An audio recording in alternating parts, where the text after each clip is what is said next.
ونصلی علی رسولہ الکریم اما بعد۔ قابل صد احترام بھائیو، بزرگوں، دوستو، کل بھی میں نے اعتکاف کے حوالے سے آپ کے سامنے کچھ گفتگو کی تھی فضائل کے اعتبار سے۔ آج اعتکاف کی قسموں کے بارے میں آپ کے سامنے گفتگو کروں گا کہ اعتکاف کتنی قسم کا ہوتا ہے۔ فضائل کل بھی کافی سارے بیان ہوئے، اس سے بڑھ کر میرے دوستو اعتکاف کی فضیلت کیا ہو سکتی ہے کہ یہ میرے پیارے آقا علیہ الصلوۃ والسلام کی مستقل سنت ہو۔ اور نبی کریم صلی اللہ علیہ وسلم نے فرمایا ہے، جو فتنے اور فساد کے دور میں میری ایک سنت کو زندہ کرے گا، اللہ پاک اس کو 100 شہیدوں کا ثواب عطا فرمائے گا۔ یہ فتنے فساد کا دور ہے میرے دوست، سنت پہ چلنا بڑا مشکل ہے۔ تو اعتکاف کی میرے دوستو 3 قسمیں ہیں۔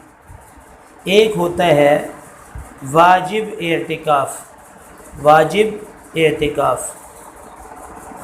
اعتکاف وہ ہوتا ہے کہ آدمی نے نظر مان لی کہ میرا فلاں کام ہو جائے، میں مسجد میں 3 دن اعتکاف کروں گا۔ یہ میں مثال دے رہا ہوں کہ میرا فلاں کام ہو جائے، میں مسجد میں کتنے دن کا اعتکاف کروں گا؟ 3 دن کا اعتکاف کروں گا۔ اب اس نے اعتکاف کو اپنے اوپر واجب کر لیا۔ اب اس کے لیے شرعی مسئلہ یہ ہے کہ یہ آدمی ان ایام میں جب اعتکاف کرے گا تو اعتکاف کے ساتھ روزہ بھی رکھے گا۔ رمضان کے علاوہ کی اگر نیت ہے تو ان 3 دن کے اعتکاف کے ساتھ کیا کرے گا؟ روزہ بھی رکھے گا اور 3 دن مسجد میں اعتکاف بھی کرے گا۔ اسے کہا جاتا ہے واجب اعتکاف۔ یا اس نے نظر مان لی کہ میرا فلاں کام ہو جائے، میں اس دفعہ جو ہے وہ رمضان کا آخری عشرہ اعتکاف کروں گا۔ اب رمضان کے آخری عشرے کا اعتکاف تو سنت ہے، لیکن اس نے نظر مان کے اپنے اوپر واجب کر لیا اور وہ کام ہو گیا۔ اب رمضان کے آخری عشرے کا اعتکاف اس کے ذمے واجب ہو گیا، اب بیٹھنا ضروری ہو گیا اس کے ذمے۔ تو یہ ہے واجب اعتکاف۔ دوسرا ہے سنت اعتکاف، وہ ہے رمضان کے آخری عشرے کا اعتکاف کہ نبی کریم صلی اللہ علیہ وسلم نے اس عمل پر ہمیشگی فرمائی ہے کہ آپ صلی اللہ علیہ وسلم رمضان المبارک کا آخری عشرہ اہتمام سے اعتکاف کیا کرتے۔ تو یہ اعتکاف سنت اعتکاف۔ ایک ہوتا ہے نفلی اعتکاف۔ نفلی اعتکاف کیا ہوتا ہے میرے دوستو؟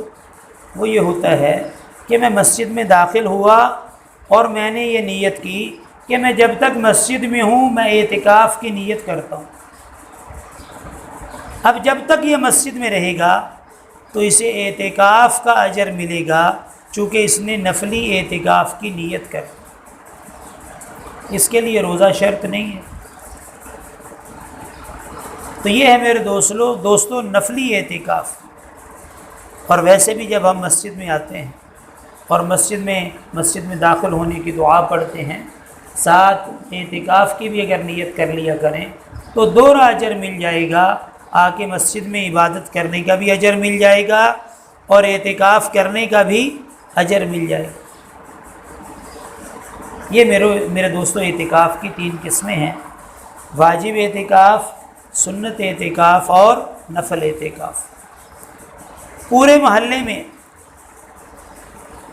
اگر کوئی ایک شخص بھی اعتکاف نہ کرے تو پورے محلے کو اس کا گناہ ہوگا۔ اگر کسی ایک شخص نے بھی محلے میں سے اعتکاف کر لیا تو اب سارے محلے کی طرف سے یہ کیا ہو جائے گا؟ کافی ہو جائے گا۔ لیکن بھرپور لوگوں کو مسجد میں اعتکاف کرنا چاہیے، ایک سے زیادہ لوگوں کو مسجد میں اعتکاف کرنا چاہیے۔ اللہ پاک اس سے راضی اور خوش ہوتے ہیں۔ کل میں نے اس کی تفصیل بیان کی۔ مردوں کے لیے مسجد میں آ کر اعتکاف کرنا ضروری ہے، خواتین گھر میں اعتکاف کریں۔